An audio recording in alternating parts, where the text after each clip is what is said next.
প্রতিদিন দোয়াটি একবার পাঠ করবেন, ওই দিন আপনি ইচ্ছা করলেও কোনো পাপ করতে পারবেন না। এই দোয়াটি নবীজি আমাদেরকে শিখিয়েছেন। সহিহ হাদিসের মধ্যে এই দোয়াটি আসছে।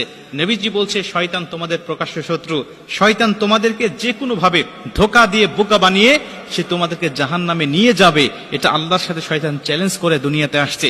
অতএব তোমরা শয়তান থেকে সবসময় আল্লাহ পাকের কাছে পানাহ চাইবে। বান্দা পানাহ চাইতে দেরি হবে, আল্লাহ পাক শয়তান থেকে ওই বান্দাকে পৃথক করতে দেরি করবে না। কারণ আল্লাহ পাকও চান এই বান্দাগুলো জান্নাতে যাক, শয়তান যেন আমার বান্দাকে ধোঁকা দিয়ে বোকা বানাইতে না পারে।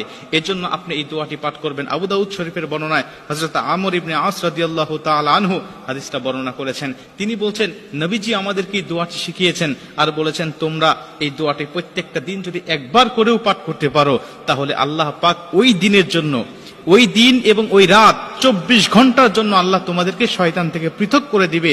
শয়তান ওই দিন ওই দোয়াটা পড়ার সঙ্গে সঙ্গে চিৎকার করে বলতে থাকে যে, তুই আজকে সারা দিনের জন্য, সারা রাত্রির জন্য আমার ওয়াসওয়াসা থেকে তুই দূরে চলে গেলি, আমার এরিয়ার, আমার কন্ট্রোলের বাইরে চলে গেলি, আমি তোকে ইচ্ছা করলেও আর ধোঁকা দিতে পারবো না। এজন্য প্রত্যেকটা মুমিনের উচিত হবে এই দোয়াটি শিখে নেওয়া এবং প্রত্যেকটা দিন একবার হলেও পাঠ করা। আল্লাহ রাসূল সাল্লাল্লাহু আলাইহি ওয়াসাল্লাম দোয়াটি বলছেন, আউযু বিল্লাহিল আযীম ওয়া বিওয়াজহিল কারীম ওয়া সুলতানিহিল কাদিম মিনাশ শাইতানির রাজিম। আমি দোয়াটি আবারও বলছি, দোয়াটি সবাই লিখে নেবেন যাতে আপনার ভুল না হয়ে যায়। সহি সুন্দর করে আস্তে আস্তে আপনার প্রত্যেকটা দিন একবার হলেও পাঠ করবেন। আউযু বিল্লাহিল আযীম ওয়া বিওয়াজহিল কারীম ওয়া সুলতানিহিল কাদিম মিনাশ শাইতানির রাজিম। নবীজি বলছে, তুমি এইভাবে আল্লাহ পাকের কাছে এই দোয়াটি পাঠ করে শয়তানের কাছ থেকে তুমি পানাহ চাও, আল্লাহ তোমাকে শয়তান থেকে অবশ্যই পানাহ করে দিবেন এবং শয়তানের ধোঁকা থেকে তুমি মুক্ত হয়ে যাবে। শয়তান তোমাকে ধোঁকা দিতে পারবে না। শোনো, এই শয়তান এমনই শয়তান যে অন্যান্য নবীদেরকেও গুমরাহ করার জন্য সে উঠে পড়ে লেগেছে, কিন্তু আল্লাহ নবীদেরকে স্পেশাল ভাবে প্রোটেক্ট দিয়ে আল্লাহ পাক তাদেরকে হেফাজত করেছে।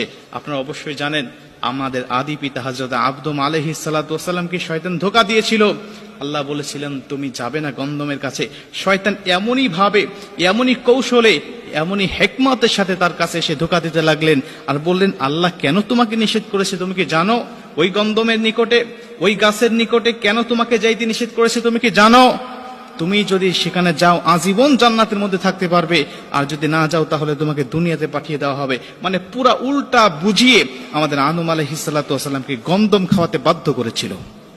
এজন্য আপনাকেও শয়তান আসবে নেক্সট সুরতে ধোঁকা দেওয়ার জন্য, আপনার কাছে আসবে আপনাকে ধোঁকা দিয়ে বোকা বানানোর জন্য, বিভিন্ন ভাবে আপনাকে ইবাদত থেকে মাহরুম করার জন্য, যেন আপনি জান্নাতে না যেতে পারেন। জাহান্নামে যাওয়ার জন্য আপনার কোন পন্থা, কোন কৌশলে আপনাকে জাহান্নামে নিতে হবে, এই বিষয়গুলো শয়তান আপনাকে ধোঁকা দিয়ে বোকা বানিয়ে আপনাকে নিয়ে যাওয়ার জন্য বিভিন্ন কৌশল করে আপনাকে বাধ্য করবে।